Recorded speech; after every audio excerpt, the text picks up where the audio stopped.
Apple Siri will be riding shotgun in your car. 1 year later, it's the end of the line for the Infiniti G25. No surprises here, the SRT Viper GTS-R hits the track, and we take a closer look at the Honda Civic Si. I'm Jake with the Tuesday edition of Autoweek TV, so let's get it on. Apple just announced that the iPhone's personal assistant Siri will be integrated into cars from 9 manufacturers within the next year. This means you will find a button on the steering wheel that will launch Siri. In addition, it has been updated to provide navigation with real-time traffic rerouting. BMW, GM, Mercedes, Jaguar, Audi, Toyota, Chrysler, and Honda are the manufacturers that will be adding Siri. Siri, do you care to comment? Can we get back to work? Sounds like a good idea. Over in Japan, Infiniti has trimmed the model lineup for the G sedans, dropping the base model G25. The G25 was powered by a 218 horsepower 2.5-liter V6. At $33,500, it was the cheapest model in the Infiniti lineup. Without the G25, the sole engine option for the 2013 G lineup is a 328 horsepower 3.7-liter V6.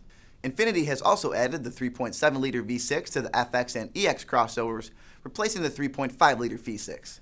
But mostly, we'll be sad to see the attainable G Coupe go. On the other hand, we were happy to see the 2013 SRT Viper GTS-R hit the track last week in preparation for the American Le Mans Racing Series. We've got some video of SRT wheelman Mark Goossens as he hustles the Viper around the 2.3-mile course in Kershaw, South Carolina. Goossens said the main objective of the testing session was to shake down the new design, but the team was able to make some adjustments to the car and see results. We can't wait to see if it gives the Corvettes a run for their money. That's the news for today. Now stick around as West Coast editor Mark Vaughn gives us a closer look at the Honda Civic Si. We'll see you back here tomorrow. Siri, tell him to enjoy the drive. Enjoy the drive.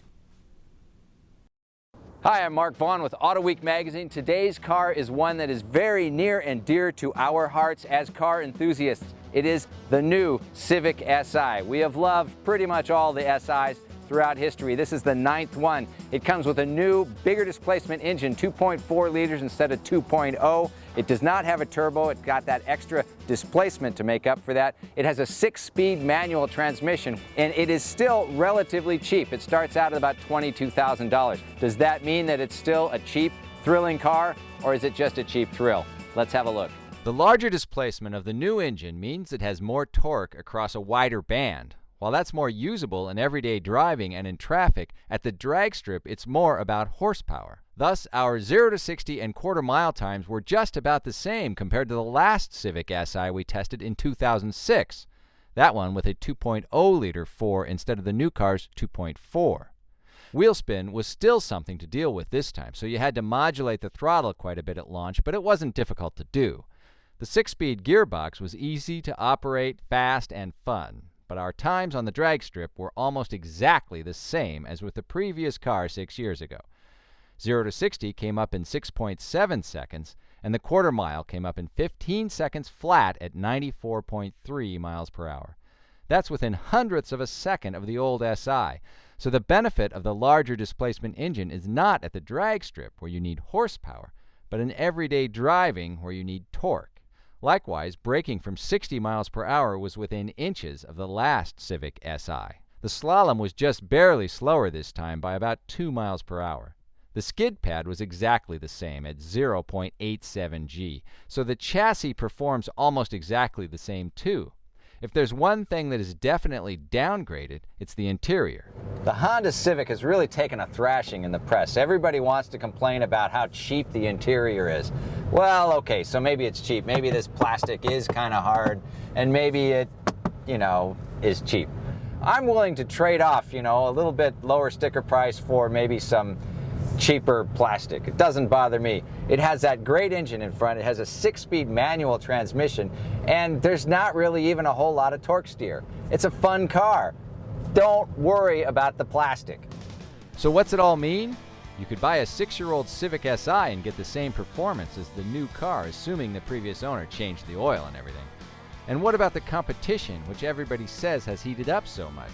Well, you could argue theoretical points all day, like the fact that the V6 versions of the Mustang and Camaro cost the same and on paper would make good competitors. Same with the Mini, sort of, although the Mini straddles the price of this car. But the reality is that the only competitors likely to ever be cross-shopped by Civic Si buyers are the Mazda Speed 3 and maybe the Hyundai Genesis Coupe. But we really gotta wonder if even those are sought out by any loyal Si followers.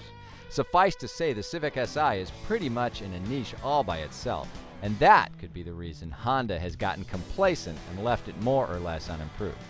Does that mean the 2012 Civic Si is DOA? No. It's still a fun car to drive, even if it's basically exactly the same as the last Civic Si. So we drove it at the track. We had a great time. It is really a fun car to drive. With its new engine, new transmission, you can't miss. The question is, it's got so much more competition. It's got the Mazda 3, it's got the GTI, it's got a lot of cars out there. That's bad news for Honda, but it's good news for the enthusiast. For Autoweek, this is Mark Vaughn. Catch all the latest auto enthusiast news at Autoweek.com, in Autoweek Magazine and iPad Edition. Talk with us on Facebook, YouTube, and Twitter at Autoweek USA.